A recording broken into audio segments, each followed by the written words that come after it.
بنتكلم دلوقتي عن تاني نقطة من ال Product Attributes أو السمات بتاعة المنتج، وهي ال Product Features اللي هي الخصائص بتاعة المنتج.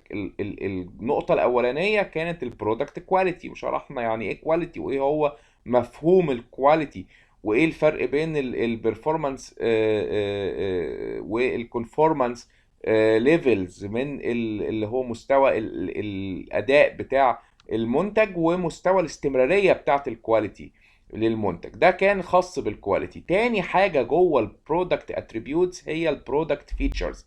يعني ايه فيتشرز؟ فيتشرز دي هي الكومبيتيتيف تول اللي بتفرق او بتميز منتج عن منافس.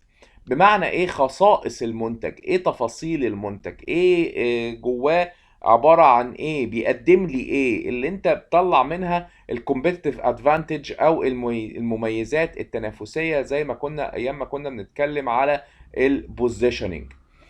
لو انت طبعا الفيرست بروديوسر او الاوريجينيتور يعني، او المخترع المنتج، فانت او انت مخترع الفيتشر الجديده اللي نزلت. يعني مثلا يعني موبايل بيتكلم مثلا، فرضنا يعني دي فيتشر. مش اول ما اخترعوا الموبايلات كان في موبايل بيتكلم، زي بلاش يعني لو احنا افترضنا مثلا موبايل بكاميرا، ما هو مش اول موبايلات ما نزلت ما كانش فيه كاميرا. مين بقى اول اللي نزل الفيت؟ دي فيتشر، وجود كاميرا جوه الموبايل دي فيتشر، اللي هو سمة من سمات المنتج.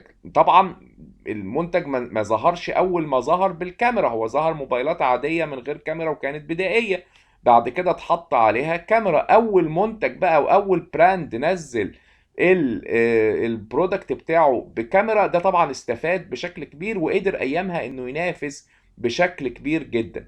عادة المنتجات بتنزل بشكل بدائي، زي ما قلنا لو احنا خدنا الموبايل مثلا كمثال، بشكل بدائي بتبقى ستارتنج بوينت، وبعدين بقى كل ما بتضيف فيتشر زيادة او خاصية زيادة، كل ما ده بيبقى مهم جدا في التنافس. طيب، الفيتشرز او السمات اللي بتتحط كل شوية علشان تحسن من المنتج ده بتحصل ازاي؟ الشركات طبعا المفروض، الشركات الكبيرة والعملاقة، بتسأل أو بتعمل سيرفيز أو استطلاعات رأي للعملاء بتوعها اللي اشتروا المنتج، علشان تقول لهم احنا محتاجين نحط ايه في المنتج علشان نحسن الأداء.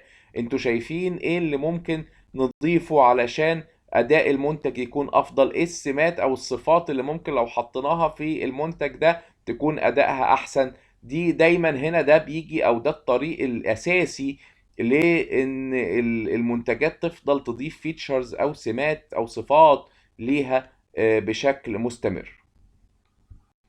الشركات من خلال استطلاعات الرأي اللي بتعملها للعملاء بتوعها بتسأل أسئلة من نوعية ايه رأيك في المنتج بتاعنا؟ حبيته ولا لأ؟ طب ايه هي اكتر خاصية في المنتج انت حبيتها او حسيت انها اهم خاصية في المنتج بتاعنا؟ طب انت محتاج نضيف ايه على المنتج بتاعنا عشان يبقى اداؤه احسن؟ او محتاج نحسن الخاصية دي ازاي او نضيف عليها ايه؟ الاجابات دي بتبقى فعلا هي الاساس او هي المصدر الاساسي اللي من خلالها الشركات بتنزل نسخ محدثة من المنتجات المختلفة.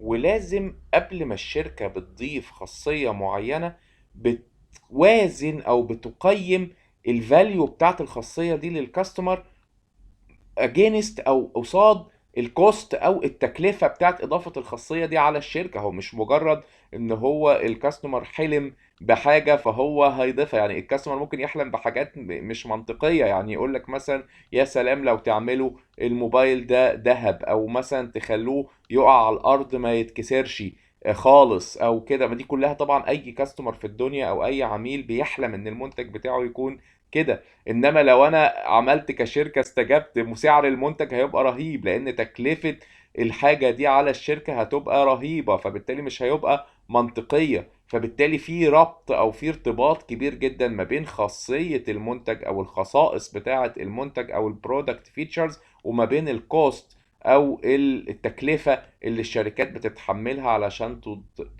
تضيف الخاصية دي على المنتجات بتاعتها. دي عناوين على كل وسائل التواصل الاجتماعي تقريبا. هتلاقوا البرزنتيشنز دي يا اما في صورة باوربوينت برزنتيشن، يا اما في صورة اوديو، يا اما في صورة فيديو عبارة عن برزنتيشن مع اوديو، علشان اي حد عايز يستفيد من الماتيريال اللي موجودة، سواء كان يقراها على هيئة باوربوينت برزنتيشن او يسمعها عن طريق اوديو او يشوفها فيديو على اليوتيوب بتجمع ما بين البرزنتيشن وما بين الشرح. واتمنى ان الكل يستفيد، وان شاء الله نتقابل في سيشن بعد كده.